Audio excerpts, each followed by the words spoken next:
Jonas capítulo 2, os versos 8 ao 10, diz assim: os que se apegam aos ídolos inúteis afastam de si a misericórdia, mas eu te oferecerei sacrifício com voz de ação de graças, pagarei o meu voto, a salvação pertence ao Senhor.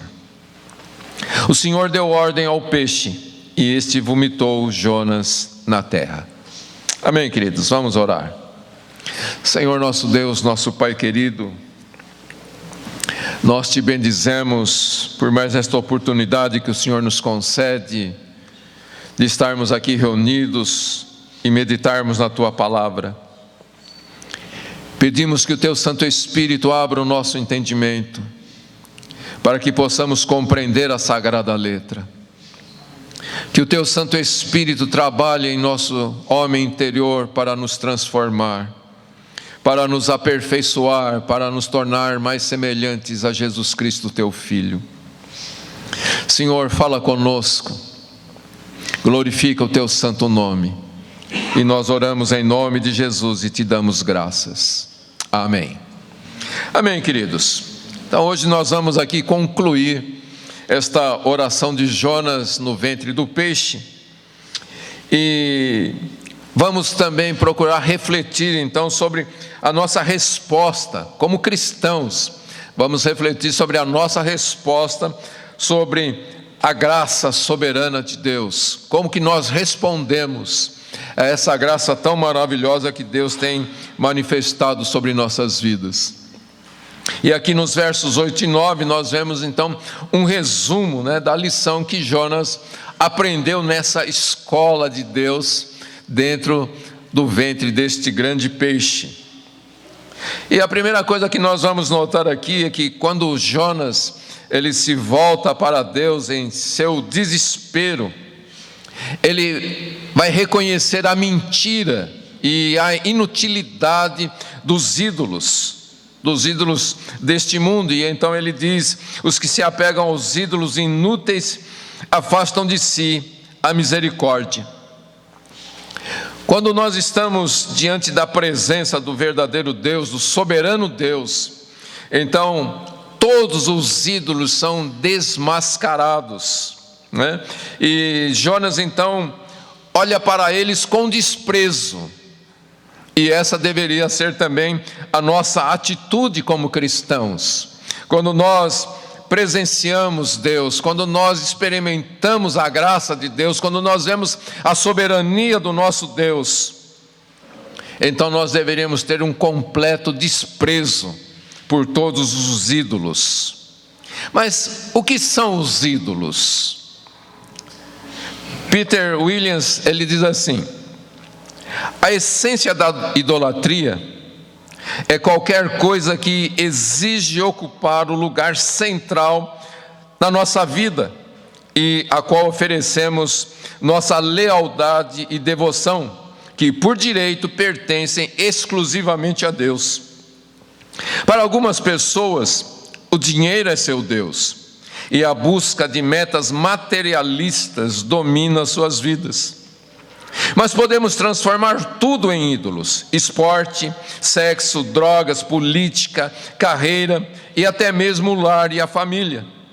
Tudo que expulsa Deus para a margem da nossa vida pode se tornar um ídolo. E quando nós olhamos para Jonas, aqui no caso de Jonas, qual era o seu ídolo? Era o seu conceito, a sua ideia a respeito de quem merecia e quem não merecia receber a graça de Deus.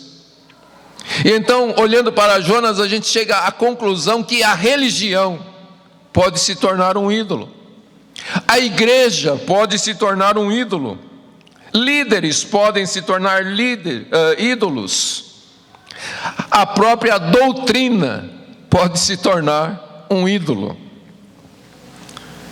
E a gente poderia acrescentar tantas outras coisas, Tantos ideais, tantos conceitos que nós temos coisas que nós colocamos na nossa cabeça e ficamos com aquilo e achamos que tem que ser daquele jeito. Então isso também pode ser um ídolo na nossa vida. E qual é o resultado da adoração de ídolos? O Williams, ele continua e ele diz assim: eles se tornam vaidades mentirosas, inúteis e sempre decepcionarão o homem, porque por mais que ele tente manipulá-los para a sua felicidade, a longo prazo eles sempre deixarão de cumprir o que prometem. Então, frustração, é o resultado de toda a idolatria. E é por isso que João, ele adverte na sua primeira carta, lá no capítulo 5, no verso 21, dizendo assim: filhinhos, guardai-vos dos ídolos. Na versão ampliada da Bíblia, este verso vem assim: filhinhos, mantenham-se longe dos ídolos, dos falsos deuses. Mantenham-se longe de tudo e qualquer coisa que ocuparia o lugar em seu coração devido a Deus. Mantenham-se longe de qualquer tipo de substituto para Ele, que ocuparia o primeiro lugar em sua vida. E quando nós olhamos para a palavra de Deus, para os ensinamentos do Senhor, o grande mandamento é amar a Deus sobre todas as coisas, acima de todas as coisas. Nada pode ocupar aquele lugar que pertence somente ao nosso Senhor. Jonas, ele havia se recusado a permitir que Deus fosse Deus sobre sua vida, fosse o Senhor sobre sua vida. E então ele tomou as rédeas da sua própria vida, Ele se dispôs a fazer aquilo que estava no seu coração e não aquilo que Deus queria que ele fizesse. E então, de uma forma rebelde, como nós temos estudado, ele fugiu da presença de Deus para o lugar mais longe que ele podia ir do lugar onde Deus queria que ele estivesse. E como isso estava funcionando na vida de Jonas? Nós vimos que um grande desastre, Jonas vai afundando cada vez mais. Agora, olhando para tudo isto, a gente pode olhar para um outro lado e dizer que aqueles que se voltam para Deus como Senhor de suas vidas, recebem o amor eterno de Deus, que sempre os salvará. Ok? Em segundo lugar, nós vamos observar a mudança na atitude de Jonas em relação aos perdidos, aos incrédulos. Como nós vimos, Jonas, ele havia se revoltado com a ordem de Deus para pregar o evangelho do Senhor na cidade de Nínive, porque ele odiava aquele povo, e então ele não queria pregar para eles. Mas agora Jonas está lamentando a situação daquele povo, dizendo: os que se afastam do Senhor, aqueles que se apegam aos ídolos, eles se afastam daquele que lhes é misericordioso. Então ele tem uma nova visão do povo de Nínive. Antes ele olhava para aquele povo e odiava aquele povo, mas agora ele olha para aquele povo com misericórdia. Ele diz: eles são vítimas dos ídolos, e por causa disso eles têm afastado a misericórdia de Deus de suas vidas. E diante disto, querido, a pergunta que surge para nós é: o que nos levará a olhar de uma forma correta para as pessoas no mundo? O que nos levará a olhar para o mundo e ter misericórdia das pessoas? No exemplo de Jonas, nós temos a resposta: a visão da gloriosa graça salvadora de nosso Senhor Jesus Cristo. Quando nós percebemos o que Jonas percebe aqui, como ele diz, a salvação pertence ao Senhor. Se nós percebermos isto, que a nossa salvação vem totalmente do Senhor, que nós não fizemos nada para sermos salvos, mas tudo foi fruto da misericórdia do Senhor, que nos acolheu quando nós estávamos totalmente distante dele, quando nós estávamos ofendendo a ele, quando nós nem queríamos saber dele, ele em sua graça veio para nos salvar. Se nós tivermos isto na nossa mente, no nosso coração, então nós vamos começar a olhar para as pessoas de uma forma diferente. Paulo nos lembra sobre isso lá em Romanos capítulo 5, no verso 8, quando ele diz: Deus prova o seu amor para conosco, ao ter Cristo morrido por nós, quando ainda éramos pecadores. Então, olhando deste ponto de vista, os piores pecadores, aqueles que a gente olha com total desprezo, aqueles que por muitas vezes parece ser uma ameaça para as nossas vidas, nós vamos olhar para eles de uma forma diferente, porque vamos vê-los como pessoas que estão em grande necessidade de serem alcançados com a mesma misericórdia que nós fomos alcançados, essa mesma misericórdia que nos salvou. E então passaremos a ter uma atitude de oração a favor dos perdidos. Vamos ter prazer em anunciar a palavra de Deus. Vamos ter prazer em testemunhar a respeito do Evangelho do Senhor Jesus Cristo, sabendo que os pecadores, por meio da sua descrença, estão afastando deles a misericórdia do Senhor, estão afastando Deus de suas vidas.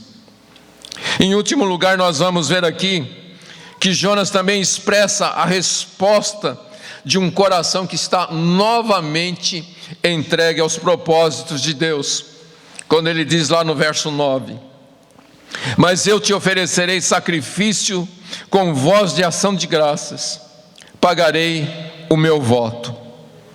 Veja, este era o fim que Deus, em sua graça, estava trabalhando na vida de Jonas, porque agora a salvação de Jonas vai produzir o fruto da disposição de seguir fiel ao chamado de Deus em sua vida. Mas há um outro ponto muito interessante que a gente pode pensar também aqui, que Jonas, neste momento, ele não sabia o que aconteceu naquele navio depois que ele foi lançado no mar.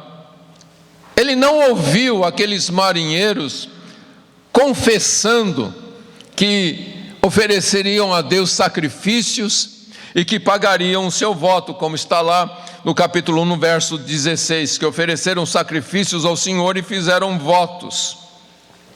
Agora, o que esses marinheiros fizeram? Marinheiros que eram de um povo gentil. E o que Jonas fez? Jonas, que era um judeu, que conhecia os princípios de Deus, eles responderam à graça de Deus da mesma forma, oferecendo sacrifícios, oferecendo ações de graças e fazendo votos ao Senhor. Então, quando nós olhamos para isso, nós chegamos à conclusão que essa deve ser a reação de todos aqueles que são salvos pela graça do Senhor. Não há outra coisa a fazer a não ser chegar diante de Deus com ações de graças, oferecendo sacrifícios ao Senhor e cumprindo os nossos votos. Então, queridos, como cristãos, nós que somos salvos, nós que confiamos no sangue expiatório de nosso Senhor Jesus Cristo, nós que abraçamos a vida cristã através do batismo e declaramos que cremos na palavra de Deus como regra de vida, então nós deveríamos ter essa atitude de sempre render graças. Deveremos ter essa atitude de sempre oferecer sacrifícios ao Senhor. Devemos ter essa disposição para pagar os nossos votos. Ok? Agora, pensando aqui em termos pessoais, como você tem respondido à graça de Deus que se manifestou na sua vida? Você entende que Deus, o soberano Senhor, o Criador de todo o universo, Ele planejou e executou a sua salvação através do sangue de Jesus? Você entende isto? E então, mais uma vez eu pergunto, como você tem respondido a esta graça maravilhosa de Deus? Quando nós olhamos e vemos que nós estávamos completamente perdidos no nosso pecado, e não havia nenhuma forma de nos salvarmos, mas Deus manifestou a sua salvação. E quando nós olhamos para a palavra de Deus e lemos e cremos que em nenhum outro há salvação, somente no Senhor Jesus Cristo, qual é a nossa resposta a estas verdades? E o que nós vemos nas Escrituras é que nós devemos oferecer a Deus um sacrifício vivo de louvor pela dádiva que Ele nos concedeu através do Senhor Jesus Cristo. E é o que nós vemos lá em Romanos capítulo 12, versos 1 e 2, quando Paulo diz assim: portanto, irmãos, exorto-vos pelas compaixões de Deus. A outra versão diz: por causa das misericórdias que Deus manifestou, que apresenteis o vosso corpo como sacrifício vivo, santo e agradável a Deus, que é o vosso culto racional. E não vos amoldeis ao esquema deste mundo, mas sede transformados pela renovação da vossa mente, para que experimenteis qual seja a boa, agradável e perfeita vontade de Deus. Nós já estudamos muito sobre este texto, e aqui quando Paulo fala que apresenteis o vosso corpo como sacrifício vivo, santo e agradável a Deus, ele não está falando da nossa carne. Não é que nós vamos nos deitar num altar como foi ali Isaque colocado para ser oferecido ao Senhor. Mas aqui está significando tudo aquilo que nós somos na nossa essência, na nossa alma, que nós devemos oferecer os nossos pensamentos a Deus, nós devemos oferecer as nossas emoções para Deus, nós precisamos oferecer os nossos olhos para Deus, o nosso respirar, o nosso falar, o nosso agir, oferecendo todo o nosso ser como um sacrifício vivo, santo e agradável a Deus, mudando a nossa forma de pensar, mudando a nossa forma de encarar as coisas, mudando a nossa forma de encarar as pessoas, mudando a nossa forma de encarar as situações, como ele diz, renovando a mente, através das Escrituras Sagradas, e então ser transformado no nosso homem interior, e então viver plenamente a vontade de Deus, que é boa, perfeita e agradável. Quando nós entendemos, queridos, que nós somos salvos por meio desta graça maravilhosa, e que esta graça permanece sobre as nossas vidas, nós devemos ter a mesma atitude de Jonas: pagarei o meu voto. E qual é o voto do cristão? O voto do cristão é que nós vivemos uma aliança de fé, uma aliança com o Senhor Jesus, que Ele selou no seu próprio sangue, e então entregamos a Ele o domínio de nossas vidas, entregamos a Ele o controle das nossas vidas, para dizer: Senhor, seja feita a Tua vontade, venha o Teu reino, estabelece aquilo que o Senhor quer estabelecer, faz aquilo que o Senhor quer fazer, faz da forma como o Senhor quer fazer. Entende? Nós não oraremos dando direções para Deus, dizendo: Deus faz isso, Deus faz aquilo, Deus me cura, Deus me enriquece, Deus me dá isso, Deus me dá aquilo, Deus faz com que aquela pessoa haja de forma diferente. Não, nós não vamos dar direções para Deus, mas nós vamos deixar que Ele domine sobre nossas vidas e estabeleça a sua vontade, estabeleça o seu reino. Amém, queridos? Jonas nos mostra que a soberania de Deus é mais do que uma doutrina a ser anunciada, mas é um compromisso que nós mantemos com o Senhor. E pensando nisto, olhando para Jonas, talvez nós precisemos renovar o nosso compromisso com o Senhor. E esse compromisso, ele se expressará não só no nosso coração, ou por meio da nossa boca, através das nossas palavras, mas é um compromisso que vai ser expresso através das nossas ações, do nosso modo de viver. E no final das contas, queridos, existe apenas uma única evidência de que nós temos um verdadeiro relacionamento com o nosso Senhor e Salvador, que é o cumprimento dos seus mandamentos. Jesus disse: aquele que me ama, guarda as minhas palavras. Amém, queridos? Porque nós entendemos que se a salvação pertence ao Senhor, todos os que são salvos também pertencem a Ele. Ele nos redimiu para si mesmo. E o ensinamento de Jonas, nesse tempo agora, ali nas entranhas daquele peixe, estava concluído. Porque agora Jonas podia combinar a misericórdia pelos pedidos com a vontade de obedecer a palavra de Deus. E quando o ensino está concluído, Jonas está sendo diplomado na escolinha do ventre do peixe, então Deus responde à oração de Jonas, fazendo com que o peixe cuspisse Jonas ali na praia, de volta ao mundo, a fim de que Jonas cumprisse com os propósitos de Deus. Amém, queridos? E assim a gente conclui aqui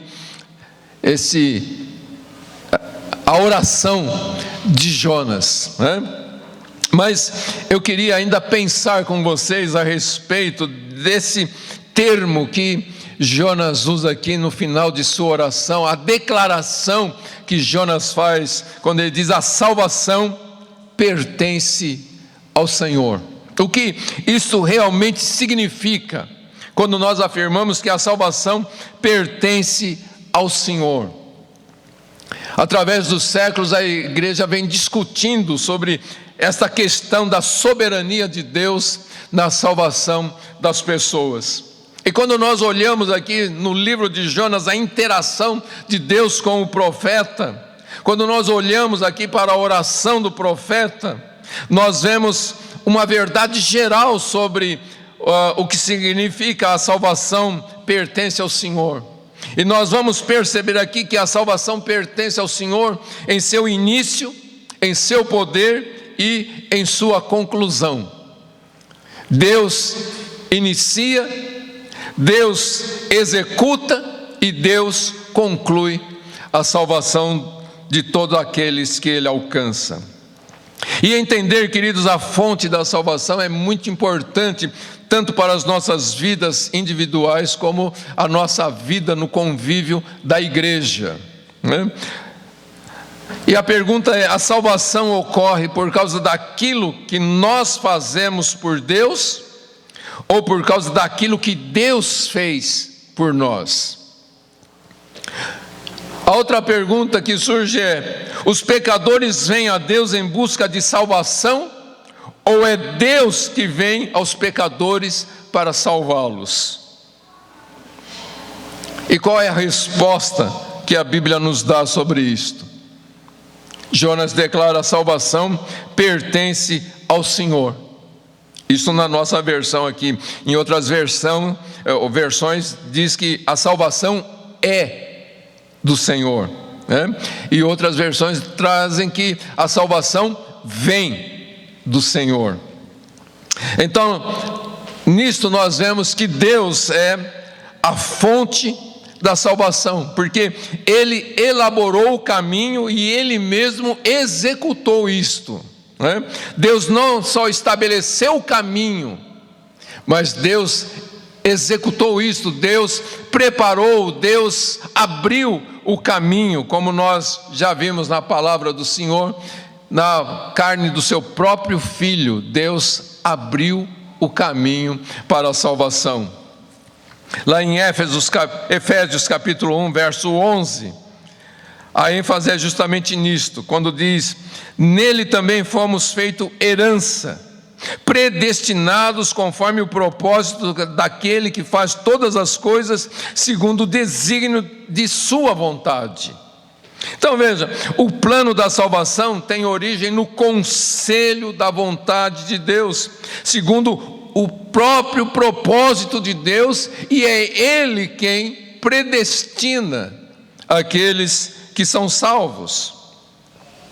Então nós vemos aqui que o plano da salvação é do Senhor, e ninguém além de Deus poderia elaborar uma maneira pelo qual nós, pecadores, culpados, corrompidos, poderíamos ser aprovados pela sua justiça, que é implacável, e assim sermos aceitos em sua santa presença. Sobre isto, Donald Gray, ele dizia assim: apenas ele, falando sobre Deus, apenas ele poderia ter encontrado a maneira para declarar santos e justificados os homens ímpios. Apenas ele poderia ter tomado os filhos caídos de Adão e lhes oferecido a possibilidade de assentar-se no trono do universo. Apenas ele poderia ter tomado aqueles amarrados à prostituição do pecado e tê-los transformados em noiva pura de Cristo. Interessante essa afirmação, né? E é por isso, queridos, que a nossa salvação, então, ela tem como objetivo manifestar a glória da sabedoria de Deus, especialmente a sua graça, porque nada além de Deus o levou a elaborar o plano para a nossa salvação, e nenhuma influência além do seu propósito glorioso o levou a nos salvar. E é por isso que Paulo diz lá em Efésios capítulo 1, verso 6, que a salvação, este plano de salvação que Deus planejou e executou, Paulo diz, é para o louvor da glória da sua graça. Entende? Nós estávamos falando que Jonas ofereceu sacrifícios de louvor, e Paulo está dizendo aqui que toda a obra da salvação é para o louvor da glória da graça de Deus. E então isto, queridos, é uma grande verdade também quando nós refletimos sobre a realização da salvação de Deus, porque toda a obra para a nossa salvação é obra do Senhor. Quando nós estudamos o Evangelho, nós vemos que o Evangelho não consiste em instruções daquilo que nós podemos fazer para sermos salvos, mas o Evangelho é a proclamação daquilo que Deus fez para nos salvar. Resumindo, né? Deus enviou seu Filho para que ele nascesse sob a lei, para que assim ele pudesse cumprir a lei em nosso lugar. Deus levou seu Filho para a cruz, para ali se oferecer como um sacrifício e derramar o seu sangue para nos purificar de todos os nossos pecados. E depois Deus ressuscitou o nosso Senhor Jesus Cristo do túmulo, para que ele vencesse não somente a morte, mas também o pecado, e isto para a nossa justificação. Então veja, tudo que era preciso ser feito para que nós fôssemos salvos, Deus fez, porque nós não poderíamos fazer nada por nossa própria conta para remediar o problema do nosso pecado. Então aquilo que o homem não podia fazer, Deus fez. O homem não podia oferecer-se como um sacrifício pelo pecado, porque o sacrifício exigia o quê? Pureza. E o homem, tendo seu coração contaminado pelo pecado, ele não pode se oferecer como um sacrifício para a expiação do pecado. O homem não pode realizar boas obras, porque todas as nossas obras são corrompidas pelo pecado. Como diz Isaías, todas as nossas obras são como trapos de imundícia. Então nós não tínhamos nada para oferecer ao Senhor. E Jonas então se torna aqui o exemplo perfeito, de como Deus é a fonte da salvação. Porque quando nós olhamos para Jonas, quando ele está agora voltando seu coração para Deus, quando ele está renovando a sua fé, nós perguntamos: o que é que Jonas fez para poder ser salvo? Com que Jonas contribuiu para que Deus o salvasse? Para responder com que Jonas contribuiu, nós fazemos um resumo da vida dele. Jonas contribuiu com sua descrença, rebelião, tolice e pecado. Além disso, o que você vê na vida de Jonas? Mais nada. Quando Jonas foi lançado ali no mar, o que ele podia fazer para se salvar? Lembrando que o mar estava numa grande revolta, no meio de uma grande tempestade. O que Jonas podia fazer para se salvar daquela situação? Nada. Mas Deus, como nós já vimos, havia decidido salvar Jonas, e por isso Deus preparou aquele grande peixe para que engolisse Jonas. E como nós falamos na outra vez, Deus, naquele momento em que Jonas era lançado no mar, busca um peixe para dar ordem àquele peixe? Não. Lá na eternidade Deus já tinha preparado este peixe para estar ali naquele momento, para engolir o profeta fujão. E por tudo isso, quando agora Jonas pode chegar em Nínive com a mensagem da advertência de Deus para aquele povo, Jonas sabe como fazer isto, porque ele mesmo experimentou esta graça soberana de Deus em sua vida. E quando a pessoa reconhece que Deus é quem executa a sua libertação, então nós vamos falar como Jonas: a salvação pertence ao Senhor. Amém, queridos? Nós vamos também perceber aqui que o poder da salvação também pertence ao Senhor. Olhando para Jonas, alguém até poderia dizer: Jonas foi salvo porque Deus enviou o grande peixe. Mas Jonas, mesmo assim, precisava voltar o coração dele para Deus em fé. O que nós vamos pensar aqui sobre isto, queridos, é como a salvação é aplicada a cada indivíduo. Por que surge essa ideia que Jonas precisava responder em fé à obra que Deus estava realizando? Porque ele começa a sua oração dizendo: clamei ao Senhor. E então surge a pergunta: ao Senhor pertence a salvação em sua oferta, mas em termos de aceitação, a salvação pertence à vontade do próprio pecador? Deus quer nos salvar, mas depende de nós queremos ser salvos. Como a gente responde a isto?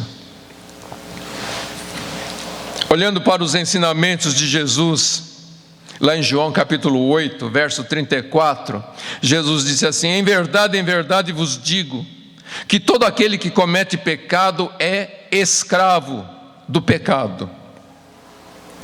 Então, sendo escravos do pecado, a nossa vontade não tem a liberdade de se voltar para Deus. Nossa natureza está amarrada pelas correntes da corrupção pecaminosa. Vamos entender melhor isto.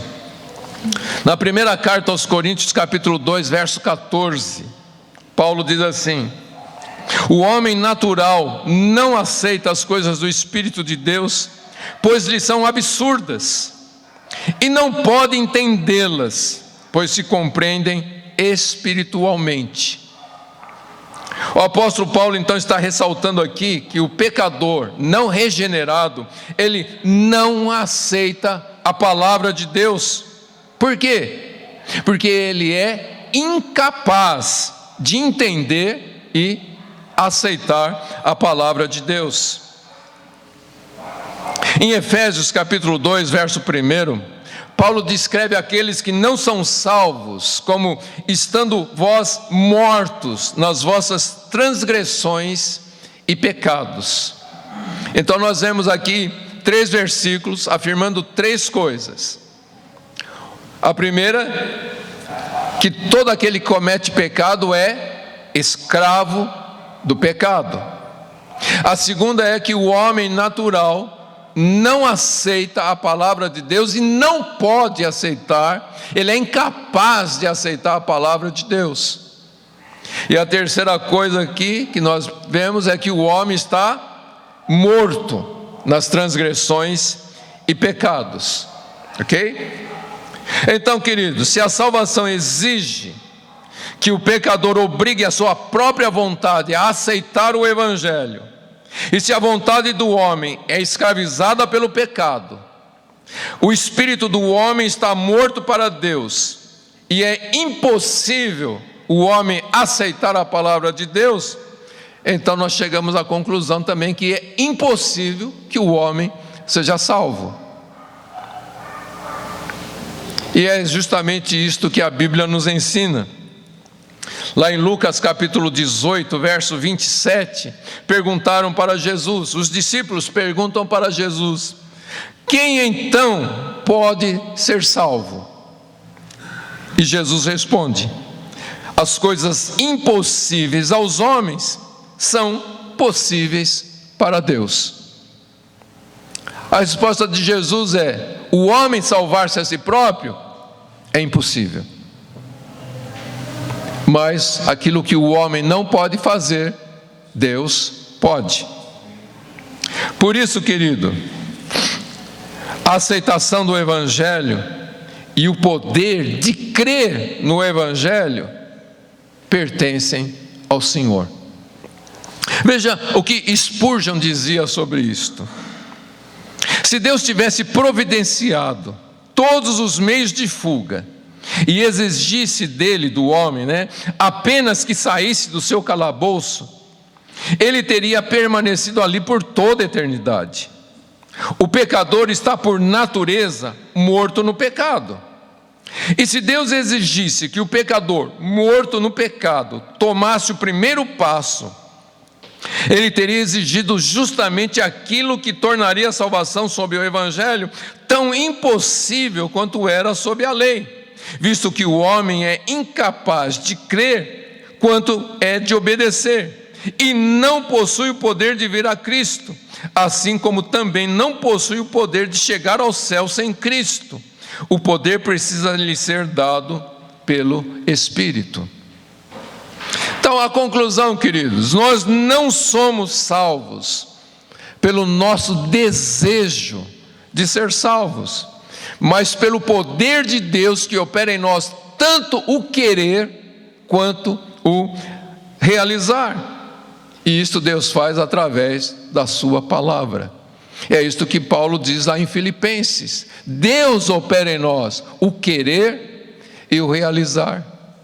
Então o querer ser salvo não partiu de mim quando eu vi o Evangelho. Deus colocou este querer no meu coração, e Ele mesmo realizou isto. Fica claro, queridos? A gente poderia aqui ilustrar a salvação com a morte de Lázaro. Lázaro morreu, foi sepultado, estava 4 dias na sepultura. Sua irmã fala que já estava cheirando mal, mas Jesus chega ali junto ao sepulcro, faz uma oração ao Pai, e depois ele exclama, diz assim: Jesus exclamou em alta voz: Lázaro, vem para fora. E o que estivera morto saiu. O que Lázaro fez? Lázaro respondeu em fé para ser ressuscitado? Não tinha como, ele estava morto 4 dias. O que ressuscitou Lázaro? A palavra de poder de Jesus. Um outro exemplo é Levi, ali cobrando seus impostos, cobrando para o imperador e roubando um pouquinho para ele. Um negócio totalmente lucrativo. Aí a Bíblia diz lá em Mateus 9:9, Jesus chega ali, para diante dele e diz: segue-me.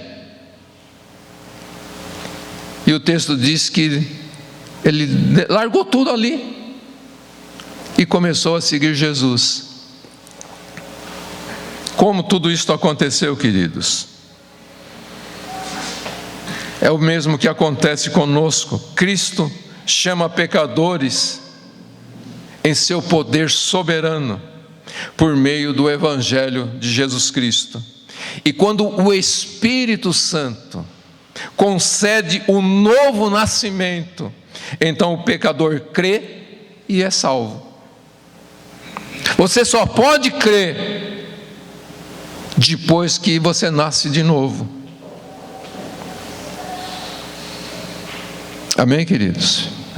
Você concorda com isto? É o que aconteceu com Lázaro. Lázaro só foi saber o que Jesus tinha falado depois. Ele não estava lá morto. Jesus falou e Lázaro ponderou sobre as palavras de Jesus e falou: eu vou crer que eu posso ressuscitar. Não tinha como isso acontecer. E não tem como alguém ouvir o Evangelho e dizer: isso faz sentido, eu vou crer nessa verdade. Não, queridos, o homem natural é incapaz de crer, o homem natural é incapaz de aceitar a palavra de Deus. Tudo é obra do Senhor. Veja que Paulo diz lá em Efésios capítulo 2, no verso 8, que a fé não é de nós mesmos, a fé é um dom de Deus, que Ele concede ao pecador. E é por isso que Jonas declara ali no ventre daquele grande peixe: a salvação pertence ao Senhor. E quando nós olhamos para Jonas, nós vemos que não há uma imagem melhor do homem morto no pecado do que Jonas ali no estômago daquele grande peixe. Isso não se aplica somente ao contexto, à situação física de Jonas, mas principalmente ao seu estado interior, ao estado de sua alma, que estava dominada pelo pecado. Jonas havia endurecido o seu coração para a ordem de Deus, de ir para Nínive, e ele foge da presença do Senhor. A vontade de Jonas estava tão presa, tão amarrada ao pecado, que quando vem aquela tempestade sobre o navio e o capitão pede para ele orar, ele não reage, ele não ora, ele não volta o seu coração para Deus. Quando a situação piorou, qual foi o único conselho que Jonas, na sua amargura, podia dar para aqueles marinheiros? Ele disse: pegai-me e lançai-me ao mar. E quando Jonas finalmente pensa em Deus, ali na escuridão do ventre do peixe, ele diz assim: eu me lembrei do Senhor quando minha vida desfalecia. E ele explica essa mudança no seu coração que fugia da presença de Deus, mas agora seu coração pensa em Deus, se volta para Deus. E ele explica como isso aconteceu. Ele diz: a salvação pertence ao Senhor. Não é o poder do homem que explica a salvação, mas apenas o poder de Deus. E assim como foi o poder de Deus que transformou o coração de Jonas ali na escuridão do ventre do grande peixe, é o poder de Deus também que volta o nosso coração para Ele nos dias de hoje, para olharmos para Cristo e Cristo crucificado. A cruz de Cristo, assim como o grande peixe de Jonas, é um sinal para o mundo de que a graça soberana de Deus é que traz a salvação. A salvação pertence ao Senhor. Amém? E para terminar, vamos pensar aqui na consumação da salvação. Que no momento em que Jonas se voltou para o Senhor em arrependimento e em fé, ele foi salvo. Mas nós vemos que isso, de fato, olhando para Jonas, ele nunca pede para Deus o libertar do ventre daquele peixe. Em vez disso, ele agradece a Deus pela libertação que ele já recebeu.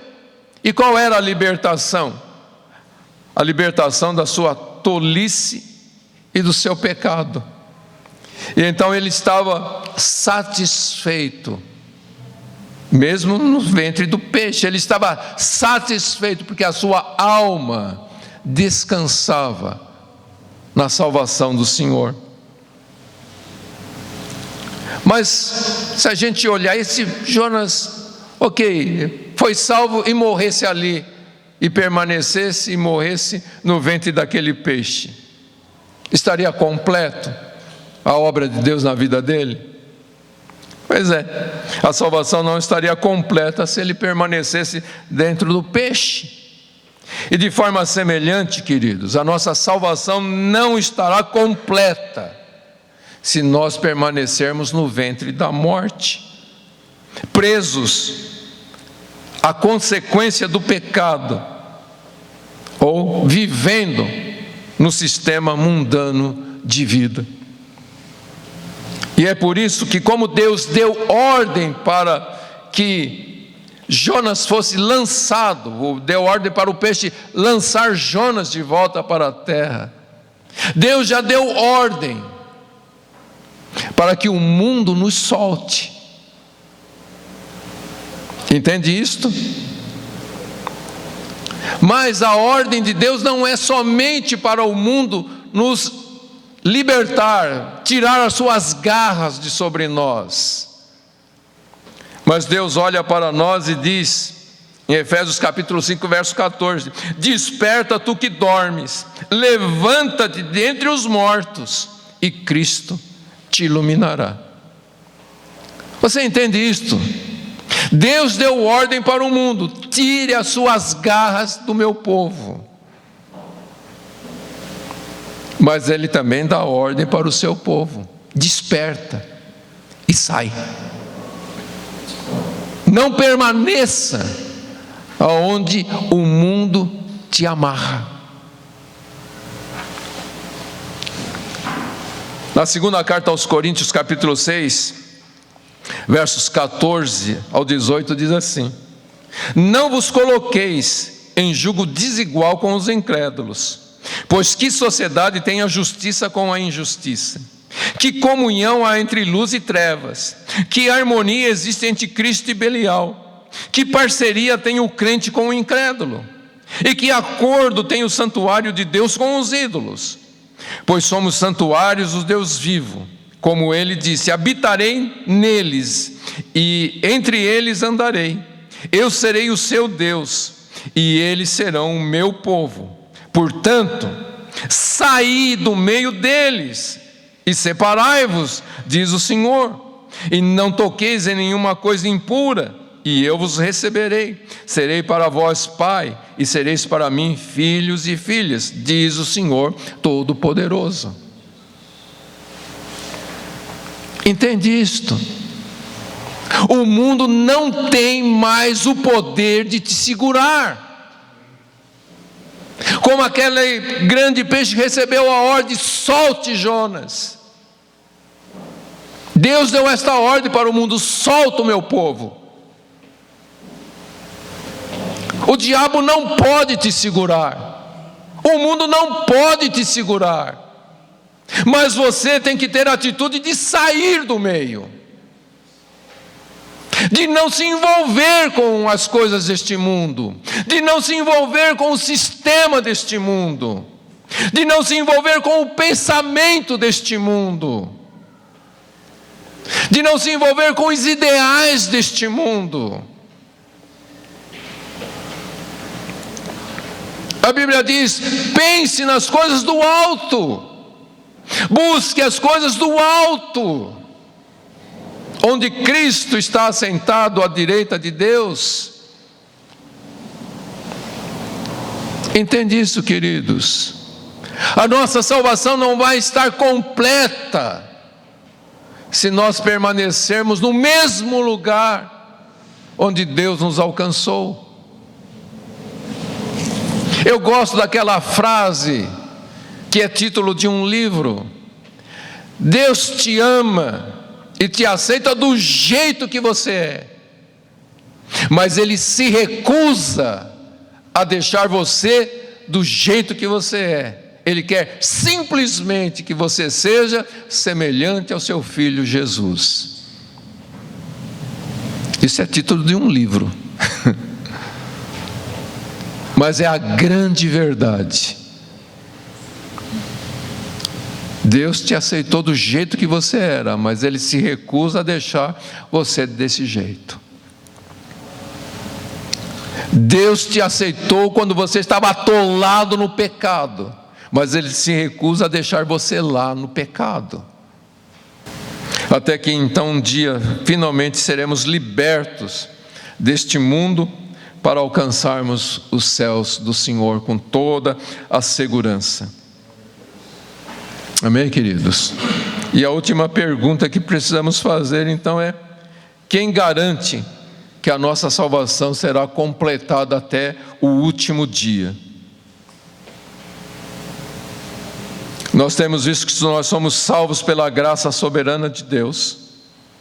E a pergunta é: agora nós vamos continuar salvos pelos nossos próprios esforços ou pela mesma graça soberana de Deus?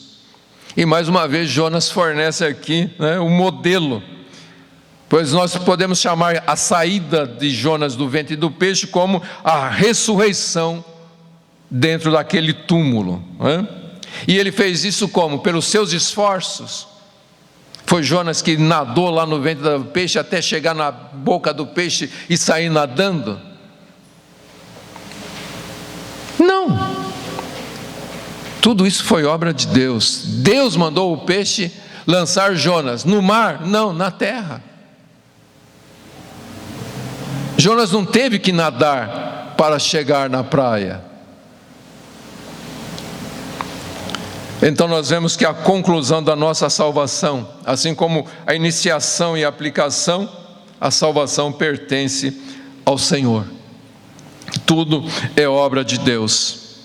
E a confiança de Jonas em Deus foi ricamente recompensada, quando o Senhor deu ordens para que o peixe vomitasse Jonas na terra. Isso, queridos, não significa que nós, cristãos, somos inativos na nossa fé.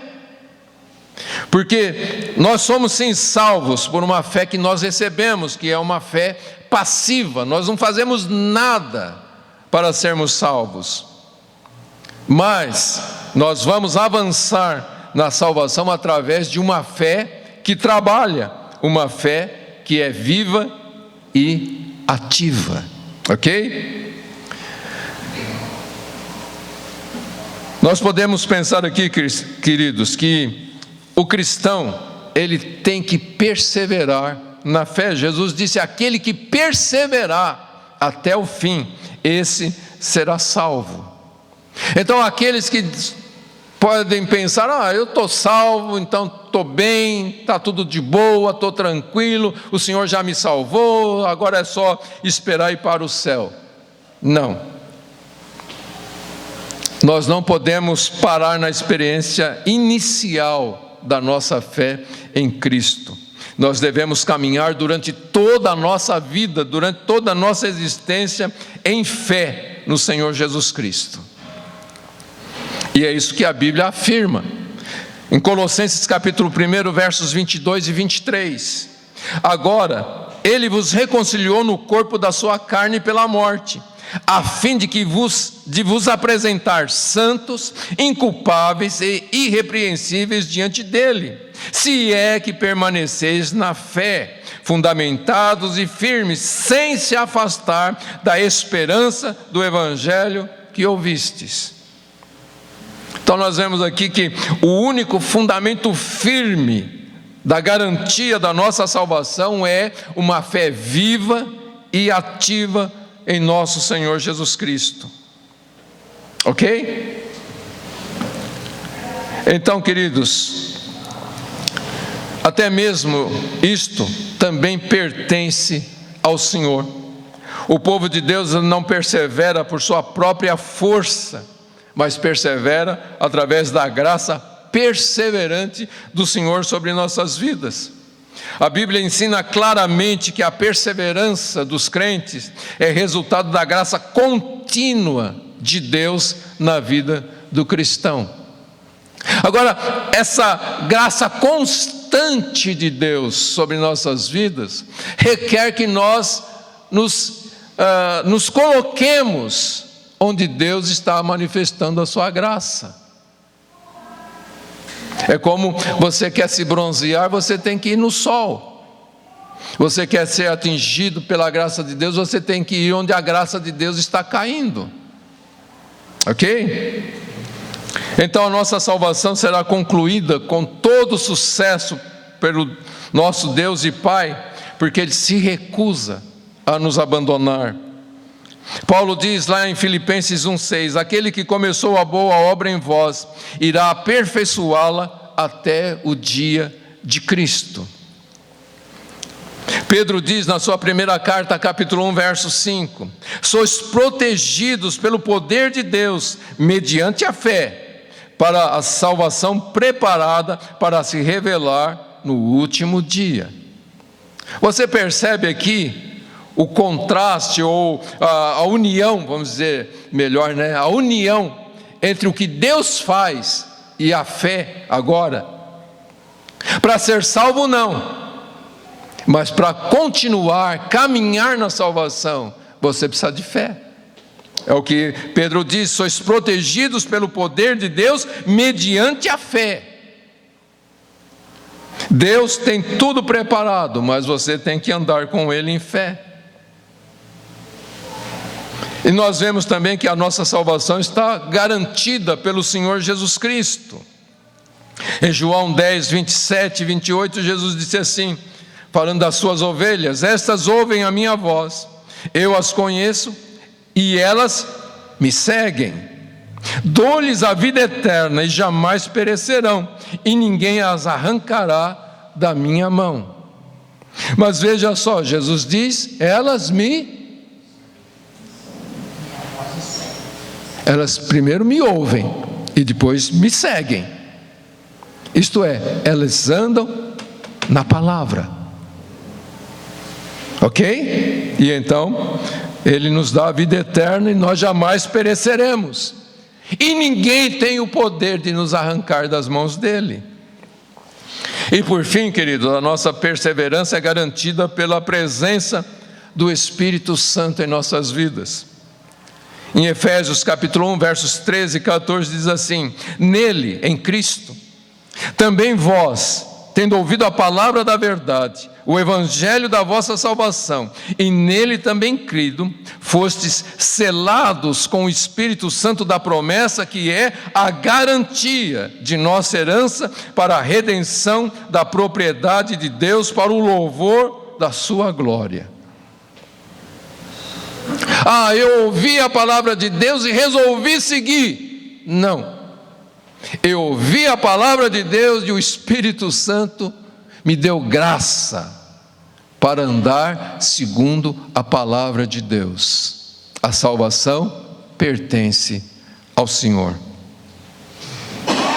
Então, queridos, assim como Jonas encontrou sua única esperança em Deus, levantando seus olhos do abismo para o Senhor, ele não olhou para o ventre do grande peixe, mas ele olhou para o Senhor. Nós também devemos depositar a nossa esperança de libertação do domínio deste mundo, no domínio abençoado da graça, da glória de Deus sobre nossas vidas. E para finalizar, eu quero ler aqui as palavras de Lutero sobre isto. Ele dizia assim: é somente o Senhor que salva e abençoa. E mesmo que todos os maus se reunissem em um só contra um homem, mesmo assim é o Senhor quem salva. A salvação e a bênção estão em suas mãos. O que então deveria eu temer? Amém, queridos? E por tudo isso é que nós adoramos ao nosso Senhor e declaramos: a salvação pertence ao Senhor. Amém, queridos? Tudo vem dele, e que tudo seja voltado para ele. Esta é a palavra do Senhor para as nossas vidas. Amém? Amém. Vamos ficar em pé? Eu espero que você tenha conseguido entender esta palavra, que começa mostrando que nós não devemos ter no nosso coração ídolos, mas devemos entender que a nossa salvação vem totalmente do Senhor. E nós não devemos e não precisamos de ídolos, porque o Senhor satisfaz plenamente a nossa existência. O que nós precisamos é só beber desta água que nos é dada gratuitamente. A gente não precisa ir à fonte, a fonte veio a nós. Nós não precisamos buscar esta água, mas Ele nos dá. Ele disse: quem beber da água que eu lhe der, nunca mais terá sede. A busca pelos ídolos é uma sede não saciada. Mas Jesus nos dá esta água que sacia plenamente a nossa vida. E tudo que nós precisamos entender é: a salvação pertence ao Senhor. O Senhor é o meu pastor e eu não sinto falta de mais nada. Ele preparou tudo que eu preciso. Como no meio da mensagem eu disse, talvez alguns de nós, ou todos nós, como Jonas, precisamos renovar a nossa fé e o nosso compromisso de vida. Renovar a nossa parte nesta aliança com o Senhor. Eu convido você a fazer isto se você sente esta necessidade. Senhor, eu preciso. Senhor, eu preciso de uma renovação no meu homem interior. Eu preciso desta tua água para saciar a minha sede, que tem me levado ao desânimo, que tem me levado a frustrações, que tem me levado à depressão, tem me levado a fazer escolhas ruins. Eu preciso desta água que satisfaz, para que eu não sinta falta de nada, mas alegremente eu possa me oferecer como um sacrifício vivo, santo e agradável ao Senhor. Que eu possa oferecer sacrifícios de louvores, que eu possa cumprir com o meu voto de ser discípulo. Vamos orar em nome de Jesus.